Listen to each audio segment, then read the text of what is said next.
अब आज थोड़ा सा बात करते हैं कि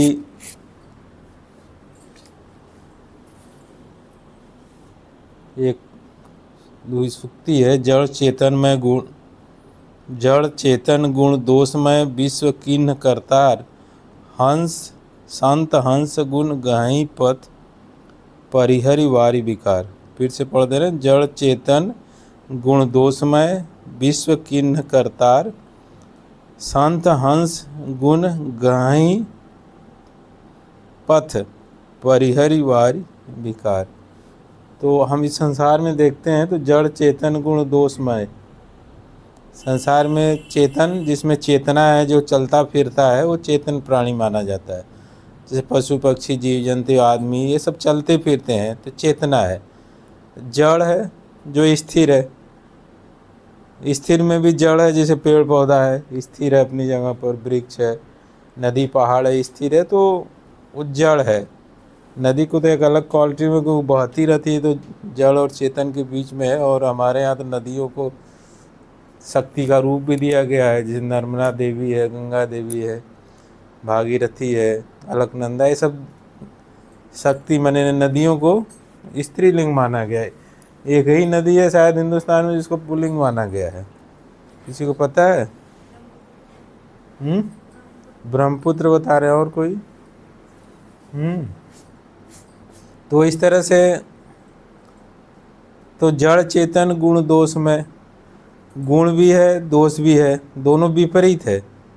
गुण भी है दोष भी है, जड़ भी है चेतन भी है। जड़ स्थिर है, नो मूवमेंट, न सोचने समझने की शक्ति नहीं, जड़ है। और चेतन है जो बहुत सोचते रहता है। तो जड़ चेतन गुण दोष मैं मैंने भरा हुआ, जड़ चेतन गुण दोष से भरा हुआ विश्व किन्ह करतार। अब सभी धर्मों में बताया गया कि कोई करतार है, कर्ता करने वाला है, बनाने वाला है, निर्माण करने वाला है, सृजन करने वाला, तो करतार हो गया। कर्ता मन करने वाला जो है वो करतार हो गया। तो इस विश्व को जिसने बनाया, तो किसी ने कहा कि सबके इष्ट देव अलग अलग है, तो लगभग सभी ने एक ही बात कही है कि भगवान ने बनाया, अल्लाह ने बनाया, गॉड ने बनाया, खुदा ने बनाया, जब ऐसे ऐसे है। तो जड़ चेतन गुण दोष में विश्व किन्ह करतार।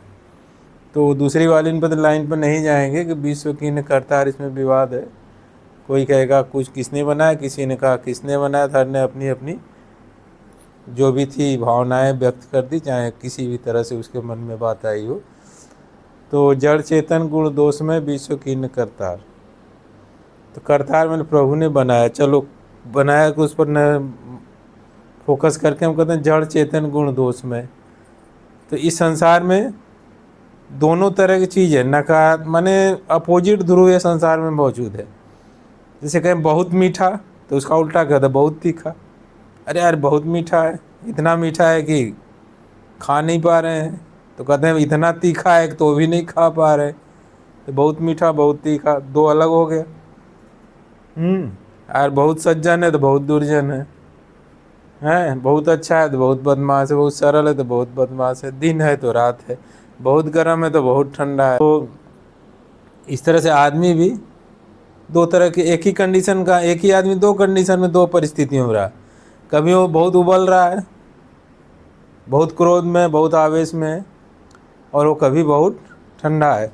तो जड़ चेतन में गुणदस विश्व किन्ह करतार, किसी को भी देख लो तो उसका व्यक्तित्व बदलते रहता है, क्षण क्षण समय के अनुसार उसका परिस्थिति के अनुसार व्यक्तित्व चेंज हो जाता है। अब जैसे एक बहुत है अंगुलीमाल डाकू की बात कही, शायद वो वाल्मीकि से भी कहा जाता है कि वाल्मीकि क्या थे, एक डकैत थे, यही कहानी है। क्यों, आपको लोग क्या पता है वाल्मीकि के विषय में? बुद्ध का सामना किससे हुआ था? जो एक कौन था जो गला में बांध के रोड़ पहन लेता था, अंगुलीमाल। तो बुद्ध के जो अंगुलीमाल था वो ऐसी स्थिति में था कि उसकी स्थिति थी कि उसने प्रण ले कि 100 ठे माला अंगुली का पहनेंगे। एक अंगुली का आदमी को मारता, उसकी एक अंगुली के माल का काट के सुखवा के गले में अपने माला में गोद लेता था। तो 90, 91, 92, 93, 94, 95 हो गया। तो लोग उसकी मतारी होती है, थोड़ा सा ममता में होती हैं, सारी दुनिया डर जाएगी, लेकिन उस बच्चे से मतारी नहीं डर सकती, क्योंकि उसके लिए वो बच्चा बच्चा ही होता है। तो उसकी मतारी जो खाना देने जाती थी उसको, सुनता तो था ही नहीं, लेकिन वो ममता में जो भी बनाती थी उसको लेके जाती थी कि बेटा है पहाड़ी पर, रहता था रास्ता अच्छे के, जो जाएगा इधर से लूटूंगा। और तो उसका वो था, तो एक तरह से उसका वो अड्डा था जंगल में, और एक जगह था जैसे दुकान लगा के बैठते उसे अपना अड्डा बना के बैठता, जो उधर से जाता था लूट लेता था। तो कोई जाता ही नहीं था उस रास्ते से। या ये पता लगा के जाता तो बैठा है कि नहीं बैठा है, घर से निकला है कि नहीं निकला है। तो इतना खूंखार टाइप का हो गया था। तो उसकी माता भी जो है 95 के बाद जाना बंद कर दी, कहीं हम ही को मार के हमारा उंगली न बन पाले, इस तरह से उसका परिवर्तन हो गया। तो बताओ, और वही जिसकी माँ तक उससे डर गई उसके पास जाने से, वही आदमी रिटर्न हुआ, चेंज हुआ, तो एक बहुत बड़ा संत हो गया, वो भिक्षुक बन गया। तो इस तरह से शायद उसका नाम भी आनंद ही था। जो मैंने बुद्ध के सबसे नज़दीक जो शिष्य थे उसमें वो आनंद था, जो उसका नाम परिवर्तित हो गया था। तो उसका जीवन चेंज हो गया था। इसका मतलब वो दोनों तत्व तो उसके अंदर थे। एक बार वो विकराल रूप था जिसके कारण उसके पास कोई जाता नहीं था, वो मारने की स्थिति में था जो भी जाता था। वो एक मानसिक स्टेटस, उसकी आंतरिक अवस्था जो बाहर निकल के आई थी ये थी। और एक बार वही था कि इतना वो परिवर्तित हो गया कि बुद्ध ने उसको कहा कि बुद्ध का तो जो दीक्षित होता था, बुद्ध को जब वो मान लिया, बुद्ध से उसका सामना हुआ, बुद्ध ने उसको सामना किया। आपको क्या लगता है कि बुद्ध भगवान थे इसलिए उसका सामना किए, इसलिए बच गए? नहीं, ऐसी कोई बात नहीं। ईसा मसीह भी तो भगवान थे, भगवान नहीं भी थे तो भगवान तुल्य मान रहे थे, लेकिन उसको भी आदमियों ने कील कुल डाल के और वो उसको सूली पर लटका दिया, क्रूस में लटका के, उसका एक क्रूस उससे ढोवाए। तो यहाँ इस दुनिया में कोई भगवान बन के आ भी जाए ना, तो उसको भी आदमी के हिसाब से व्यवहार करना पड़ेगा, क्योंकि वो कोई भगवान वाली शक्ति नहीं दिखा पाएगा। तो कुछ लोग कहते हैं अरे वो भगवान है, उसको लोग भगवान मानते हैं, तो 10 बॉडी गार्ड क्यों लेके चलता है आपको अपने? यार तो बहुत इतने संतोष जी इतने शक्तिशाली हैं, इतने पावरफुल हैं, सारी शक्तियाँ उनके साथ लगी हुई है, सब वैदिक दैविक शक्तियाँ जो भी पुराणों इतिहास में सब लगी हुई है, फिर उनको बॉडी गार्ड की क्या ज़रूरत है? कहेंगे कि वो तो ज़रूरत इसलिए है कि कहूँ कोई भगवान भी अवतरित होके जाए और 2 हाथ 2 पैर रखा, तो ये क्षतिपूर्ण दिस बॉडी इज, ये बॉडी जो है को डिस्टर्ब किया जा सकता है, ख़त्म किया जा सकता है। कोई भगवान ही आकर के आदमी का शरीर धारण करके खड़ा हो जाए तो क्या उसके गर्दन पर तलवार चलेगी तो कटेगा नहीं उसका गर्दन? वो कट जाएगा। तो इसलिए चाहे कोई भी हो, वो खुद ही नारायण का अवतार क्यों न हो, अगर उसको अपनी सुरक्षा करनी है तो उसको जो है भगवान हो जाने के कारण उसकी सुरक्षा नहीं होगी, उसको इस संसार की जो सुरक्षा के नियम उसको पालन करना पड़ेगा। तो इस तरह से देखो तो बुद्ध के साथ भी ऐसा हुआ था, किस बहुत से महापुरुषों के साथ ऐसा हुआ है कि जो दुनिया को जगाने का प्रयास किए, उसको दुनिया ने नकारा और उसको अपना दुश्मन मान लिया। क्योंकि जो जागा हुआ है वो जो सारी दुनिया को जिसको जगा रहे हो ज़्यादातर सोए हुए लोग हैं। ओशो इसी कहते हैं कि सोए हुए लोगों को जगा रहे हो तो क्या होता है, वो आपके दुश्मन बन जाते हैं। जितने भी महापुरुष थे उसका संसार ने प्राथमिक दौर में, शुरुआती दौर में दुश्मन ही माना उसको। और आप देखोगे गांधी जी की जीवन लीला कैसे समाप्त हुई, उनकी भी तो गोली मार कर हत्या की गई।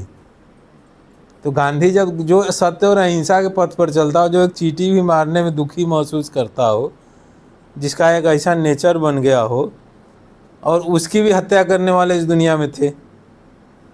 तो इस तरह से भगवान भी आ जाए तो अगर वो अपनी सुरक्षा नहीं करे तो उसकी हत्या हो जाएगी। तो कोई डॉक्टर की बात करें, दरबार करौली शंकर महादेव की, तो भी बॉडीगार्ड 10-12 लेके चलते हैं ब्लैक कमांडो की तरह से। तो ये सवाल का जवाब ये बहुत लोग पूछते हैं कि भैया वो तो भगवान है, उनके साथ तो इतनी शक्तियाँ हैं। सूक्ष्म जगत की। यहाँ तो एक शक्ति सिद्ध करने में लोग ज़िंदगी को पूरा निकाल देते, नहीं सिद्ध होती। और वहाँ तो देखो तो जो शक्ति की जब आप सुने भी थे और भ्रम में थे कि ऐसा होता भी है कि नहीं, ये सब कपोल कल्पना में लिखा गया है। इसके बाद भी वो शक्ति उन प्रत्यक्ष प्रमाणित हो रही है वहाँ पर, क्योंकि प्रत्यक्ष का प्रमाण ये है कि जो उन्होंने कहा और जो इलाज किया वो ठीक हो गया। और जिस शक्ति का नाम लिया, अगर वो शक्ति नहीं थी तो इलाज होता ही नहीं, और इलाज हुआ तो ठीक हुआ। इसका मतलब वो शक्ति वहाँ पर है, चाहे विंध्याचल देवी हो, चाहे गंगा देवी हो, चाहे शिव शक्ति हो, चाहे कामाख्या देवी हो, चाहे धूमावती हो। यहाँ एक एक देवियों को सिद्ध करने के लिए बड़े बड़े मंत्र हैं और लोग करते ही रहते हैं ज़िंदगी में। वहाँ सब एक है साधे सब सदे, सब साधे सब जाए। पता नहीं ऐसा क्या साधना कर लिया था डॉक्टर संतोष रमन ने, संतोष रमन के गुरु, क्योंकि संतोष रमन तो उन्हीं को कहते हैं जो उनके गुरुजी थे डॉक्टर संतोष रमन के, राधा रमन जी महाराज। तो राधा रमन ने जो भी सिद्ध किए हैं, लेकिन सारी शक्तियाँ वहाँ पर जिनकी भी कल्पना नहीं कर सकते। अब मेघनाथ, कुंभकर्ण और रावण की कल्पना ही खाली किताबों में तो बता रहा हूँ, वहाँ सेवा कर रहे हैं। ऐसे भी वीडियो आए, ऐसे भी दृश्य दिखे, पता लगा वहाँ कंस भी पहुँचा हुआ है, तो वहाँ दुर्योधन भी पहुँचा हुआ है, वहाँ राम का भी दरबार है तो कृष्ण का भी दरबार लगा हुआ है। तो ये सारी चीज़ें जब सारी शक्तियाँ एक साथ हैं उनके साथ, हम तो ऐसा नहीं सोचते कि हिंदू धर्म ग्रंथों में कोई शक्ति हो और वो वहाँ पर ना हो। अगर इतनी शक्ति के साथ वो रह रहे हैं तो उनको बॉडीगार्ड की क्या ज़रूरत है। तो बॉडीगार्ड की ज़रूरत इसलिए है कि सारी शक्तियों के रहते हुए भी शरीर की सुरक्षा शरीर ही कर सकता है, स्थूल की सुरक्षा स्थूल करेगा। सूक्ष्म में कोई तलवार हो और कोई स्थूल में तलवार चलाए तो सूक्ष्म की तलवार स्थूल के तलवार को नहीं रोक पाएगी, वो तो एकदम हल्का और वजनी की बात है। तो इस तरह से जड़ चेतन में गुण, जड़ चेतन गुण दोष में विश्व की न करतार। तो एक ही व्यक्ति दो अवस्थाओं में होता है, एक बार वो अंगुलीमाल डाकू बन जाता है और एक बार आनंद बन जाता है। उसकी दो अवस्थाएं हैं। तो इसका मतलब ये कि इस संसार में जो भी है, जड़ हो चाहे चेतन हो, दो गुणों से परिपूर्ण है। चाहे वो अच्छाई के गुण को धारण किया या खराब बुराई के गुण को धारण किया है, चाहे वो शांति के गुण में हो चाहे अशांति के गुण में हो, चाहे वो आक्रोशित हो या शांत हो, दोनों स्थितियां उसकी आती है। लेकिन दूसरी लाइन क्या गई है, अगर संत हंस गुण गाही पथ, संत हंस गुण गाही पथ। संत क्या करता है, हंस, संत और हंस एक तरह के शब्द हैं। संत और हंस एक ही पर्स के शब्द हैं, एक ही थैली के शब्द हैं। संत का जो गुण है वो हंस का गुण है। यहाँ पर बताया गया कि हंस क्या होता है, उसके लिए है कि वो पानी को छोड़ देता है और दूध को पी जाता है। हम लोग सुनते थे छोटे थे कि हंस के सामने दूध मिश्रित, पानी मिश्रित दूध रख दो तो पानी को छोड़ देगा, दूध को पी जाएगा। मतलब कहने का मतलब है हंस इतना उजला है, उतना सफ़ेद है, इतना साफ, इतना सुंदर है कि वो सिर्फ गुणों को धारण करता है और गुणों को छोड़ देता है। क्वालिटी को लेता है और डिसक्वालिटी को छोड़ देता है, दूध को ले लेता है, पानी को छोड़ देता है। और संत भी यही काम करता है। संत क्या करेगा, संत का ये गुण है कि सामने वाला जो कि आप मानव के वेश में तो स्वाभाविक है, कहीं भी रहो, जंगल में रहो, चाहे पहाड़ पर रहो, चाहे मैदान में रहो, चाहे नदी में रहो, चाहे खो में रहो, मानव मानव से मिलेगा ही मिलेगा। और ऐसा तो कोई जगह ही नहीं जहाँ आदमी दिखता ना हो। पहाड़ पे चले जाओ वहाँ भी आदमी दिखेगा, समुद्र के किनारे चले जाओ वहाँ भी आदमी दिखेगा, हैं। और इसके बाद तुम सोचो कि यार हाथ से छोड़ दो, बीच समुद्र में चलते हैं तो वहाँ भी आदमी दिखेगा। कोई ऐसा जगह नहीं है इस पृथ्वी पर कि आदमी नहीं दिखे। संतों के बीच में चले जाओ तो वहाँ भी संत दूसरे मिल जाएंगे, शमशान घाट पर चले जाओ तो वहाँ भी दूसरे अघोरी मिल जाएंगे। तो कहीं ना कहीं हर जगह आपको आदमी मिलेंगे। और आदमी का स्वभाव होने के कारण आप कितनों हो, लेकिन कहेंगे मौन व्रत धारण कर लेंगे, लेकिन उनको सुनेंगे ना। दोनों कान और आँख मुंह दोनों नहीं बंद कर पाएंगे। ऐसा शायद ही कोई मौन व्रत धारण कर लेगा लेकिन कान है, उसको सुनेगा ही सुनेगा। तो रिसीवर तो है ही है, कान से कोई आवाज़ आ रही तो सुन रहा है। तो आप कहीं भी गए तो आप आदमी आपको मिलेंगे, आदमी को आदमी मिलेगा। अब मानव एक सोसाइटी में रहने वाला जीव प्राणी है, तो उसके बिना वो सरवाइव नहीं कर सकता। तो इस तरह से जब आपको मिलेंगे तो संत हंस गुण गाही पद।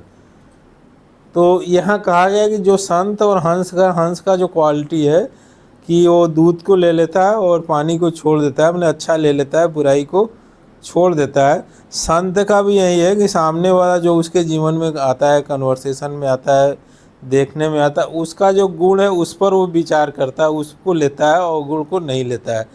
और एक चीज़ ध्यान देना कि जड़ चेतन में दो, तो गुण अवगुण से संसार बना है। तो संत किसी के व्यक्तित्व में जो अच्छाई वाली चीज़ें उस पर ही विचार करता है, उस पर ही चर्चा करता है। बुराई वाली चीज़ों पर चर्चा करेंगे तो बुराई वाली चीज़ें आपके अंदर बुराई ही डालेंगी, क्योंकि वो स्मृतियाँ आएगी। और अच्छाई वाली चीज़ों को चर्चा करेंगे जो आपके साथ किसी के संपर्क में गुजरी है, क्योंकि चर्चा तो वही करो जो आपके संपर्क में गुजरा हो। चाहे किताब पढ़ ले आओ तो उसकी चर्चा करोगे, या कोई आपसे मिला हो उसकी चर्चा करोगे। तो जब चर्चा करोगे तो उसकी बुराई वाली चर्चा करोगे तो आप मतलब उस बुराई के स्मृतियों को आकर्षित कर रहे हैं, रिपीट कर रहे हैं, तो आपके मन मस्तिष्क में वो जगह बनाती हैं। और जब अच्छाई की चर्चा करेंगे, यार चलो इतना होते हुए भी इतनी इसमें ये अच्छाई भी है, तो जब अच्छाई की चर्चा करेंगे तो ऑटोमेटिक प्राकृतिक गुण है कि अच्छाई की चर्चा करेंगे तो उस चर्चा के कारण आपके अंदर अच्छाई की स्मृतियाँ जाएंगी, अच्छी सोच जाएगी उसके व्यक्तित्व की। तो आपके अंदर जो जाने वाली चीज़ है वो अच्छी, तो फिल्टर्ड लग गया। जैसे हंस है तो फिल्टर्ड कर लिया, पानी को पी लिया, पानी को छोड़ दिया, और दूध को पी लिया, फिल्टर्ड कर दिया, उसका वो गुण है। तो संत का भी गुण क्या है?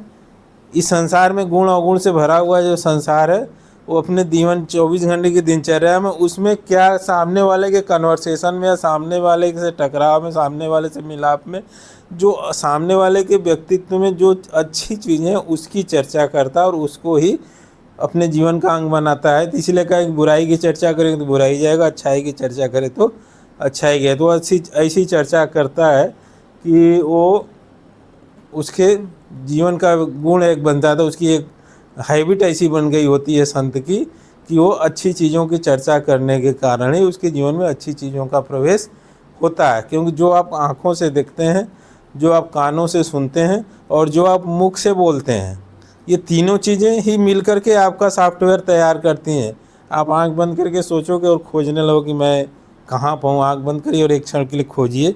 अपने पैर के अंगूठे से लेकर धीरे धीरे ऊपर जाए, नाभि से, सिर से, छाती से सीधे आप देखो मैं हूँ कहाँ, तो आपको कहीं पता नहीं चलेगा कि मैं हूँ कहाँ। गहरे में जाइए, ध्यान में जाइए, खोजिए कि मैं हूँ कहाँ। नीचे पैर से हूँ, ऊपर तक चले जाइए, आपको पता नहीं चलेगा हूँ कहाँ। और जब बहुत गहराई में जाएगा तो समझ में आएगा कि कुछ तो दिख ही नहीं रहा, मैं कहाँ हूँ। तो आपको जब मैं कहाँ हूँ ये भी दिखेगा, तो यार मैं हूँ, तो मैं जो खोज रहा हूँ वही कहाँ है। तो पता लगा कुल मिला जुला कुछ दिख ही नहीं रहा है।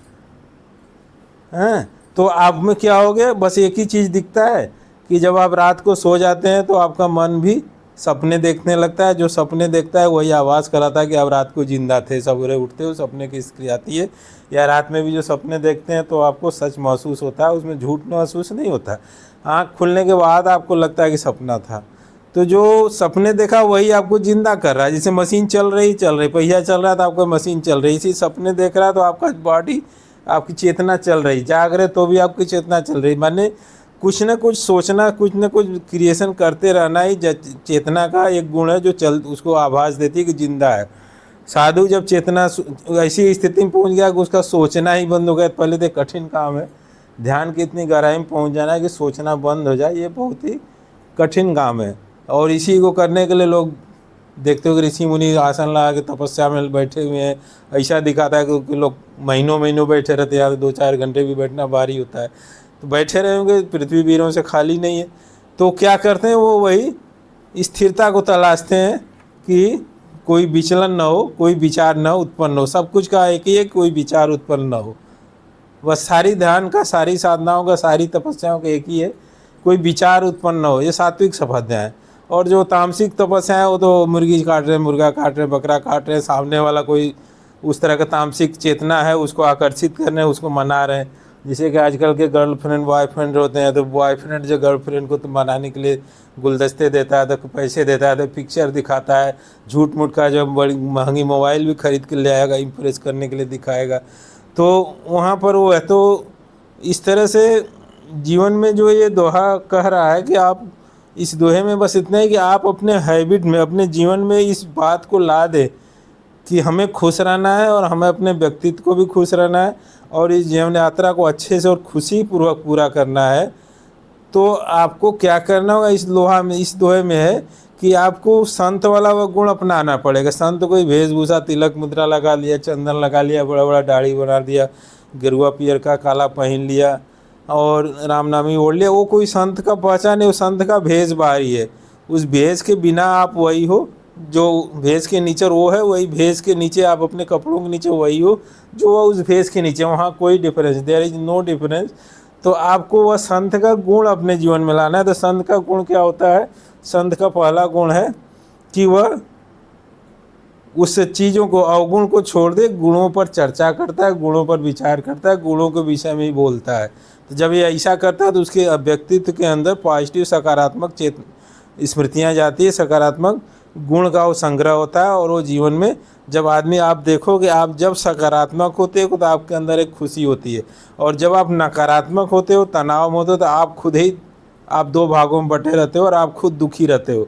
तनाव होने का मतलब आप खुद दुखी हो, और सकारात्मक होने का मतलब, पॉजिटिव होने का मतलब, उत्साहित और उत्सुक होने का मतलब आप खुश हो। तो पहले क्या होता है कि आप तनाव क्रिएट करोगे दूसरे को, पहले, बाद में तनाव क्रिएट करोगे। पहले आप उस तनाव के कारण आप खुद ही दुख झेल रहे होगे। आप किसी को दिल से गाली दो, मतलब कि आक्रोश में गाली दो, तो उस गाली, जो आप गाली देने का नेचर नहीं, आक्रोश में गाली दे रहे हो, तो आपको गाली देने की स्थिति तक खुद को पहुंचाने के लिए कितना कष्ट सहना पड़ा। आप मन मस्तिष्क को उतना कष्ट तक आप ले गए, उतना आक्रोशित ले जाए कि वो गाली देना शुरू किया। तो आपको खुद ही अपने आप में परिवर्तित होने के लिए, वहाँ तक पहुँचने के लिए इतनी कष्ट को सहना पड़ा। तो इस तरह से आप सुखी हैं या दुखी हैं, ये आपकी अवस्था है। और संत क्यों सुखी है? क्योंकि संत ने एक फार्मूला अपने जीवन में अपनाया हुआ है कि वह गुणों पर ही विचार करेगा, गुणों की ही चर्चा करेगा और गुणों पर ही दूसरों से वाद विवाद करेगा। किसी के जीवन के अवगुणों पर वो चर्चा नहीं करेगा। तो इसी का संत और हंस दोनों एक कैटेगरी के हैं। तो इस तरह से इसी को जड़ चेतन गुण दोष में विश्व कीर्ण करतार, संत हंस गुण गहई पद परिहरि वारी विकार। तो इस तरह से परिहरि वारी विकार माने बुराई को बाहर कर देता है। जैसे कि हंस जो है, वारी माने पानी को बाहर कर देता है, दूध को पीछ लेता है। तो यहाँ पर ये कहने का मतलब है कि ये संसार ही इस तरह से बना है। संसार में दोनों चीज़ें, ये जड़ चेतन जो संसार दिख रहा है, ये संसार जो आपकी आंखों से दिख रहा है, इसमें पॉजिटिव और निगेटिव दोनों है, गुण और दोष दोनों से भरा पड़ा है। न तो कोई आदमी पूरा का पूरा गुणी है, न तो कोई आदमी पूरा का पूरा अवगुणी है। एक ही आदमी दो अवस्थाओं में जब मिलोगे तो कह रहे बहुत सज्जन आदमी है, दूसरी बार जब मिलोगे तो कह रहे तो बहुत बेकार आदमी है, क्योंकि वो आदमी दो बार आपसे दोनों अवस्थाओं में मिला, तो अलग अलग अवस्थाओं में मिला है। हो सकता है कि जो पहली बार मिलो तो बड़ा खुश रहा हो, तो अच्छी अच्छी बातें कर रहा, दूसरी बार मिला हो तो वो किसी तनाव से गुजर रहा हो, किसी समस्या से गुजर रहा हो, किसी टेंशन से गुजर रहा हो, अंदर से दुखी हो, तो आपसे दूसरी बात कर, अरे तो उस दिन बड़ा अच्छा बात कर रहा था, आज तो ऐसे बात कर रहा। तो वो ऐसा नहीं कर रहा, वो उसका व्यक्तित्व चेंज होता है, वो उसका हर का व्यक्तित्व चेंज होता है। तो जब वो है नहीं कि आपको जब भी उससे मिले हैं तो आप उसको याद करिए कि इसने क्या अच्छी बात है, इसके अंदर क्या इसका अच्छा गुण है, उस पर चर्चा करिए, उस पर बात करिए। तो उसको चाहे फ़ायदा हो चाहे ना हो, फ़ायदा आपका स्वयं का होगा, आपका स्वयं का फ़ायदा होगा कि आप अच्छे स्मृतियों से, अच्छी बातों से, अच्छी ऊर्जा से आप भरेंगे और आप फिर खुश रहेंगे। क्योंकि आप सोचो कि 24 घंटे में आप एक क्षण दुखी रहते हैं, एक क्षण खुशी रहते हैं, तो आपके जीवन का वो टाइम निकल जाता है। ऐसा टाइम के साथ यही तो एक समस्या है कि रुपया पैसा ज़्यादा रख गया तो बैंक में रख दिया, गुल्लक में रख दिया, जब समय ख़राब आया तो आप उसका यूज कर लिया। लेकिन टाइम के साथ ऐसा नहीं है। अगर टाइम के साथ ऐसा होता तो आज दिन भर यार ख़राब टाइम बीतने वाला, तो इसको निकाल के गुल्लक में रख देता हूँ, फिर बाद में यूज कर लूँगा, ऐसा नहीं है। तो टाइम को आपको ऐसी टाइम एक ऐसी टूल्स है जो हमेशा ही खर्च होना है। एक ही तरीका उसको बचाने का कि आप टाइम का सदुपयोग कर लें। टाइम को आप पॉजिटिव ऊर्जा को ग्रहण करने में लगा दें, पॉजिटिव गुणों को ग्रहण करने में लगा दें, टाइम को पॉजिटिव चीज़ों को करने में लगा दें, पॉजिटिव कार्यों को करने में टाइम को लगा दें, जिससे आपको जीवन की प्रोग्रेस हो। और दूसरा तरीका नहीं है। अब दूसरा तरीका उसको और कोई तरीका है ये नहीं कि आज अभी मूड ख़राब है, टाइम को नहीं यूज करते हैं, रख देते हैं, जब मूड सही होगा तो टाइम को यूज कर लेंगे। तो आपके जीवन में आपकी स्टेटस चेंज होती रहती है। तो क्यों चेंज होती रहती है?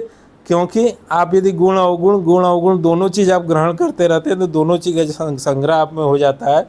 तो कब क्या चीज़ निकल जाएगी और आपके व्यक्तित्व को आपको असम्मानित कर देगी और आपको दुखी कर देगी और आपके इमेज को ख़राब कर देगी, कौन सा व्यक्तित्व आप पर हावी हो जाएगा। तो अगर ये नहीं कर सकते तो दूसरा कर सकते हैं, दैट इज़ दी कि आप अवगुणों पर विचार करना छोड़ करके किसी के उसके चर्चा ही करनी तो उसके गुणों पर चर्चा कर लेंगे।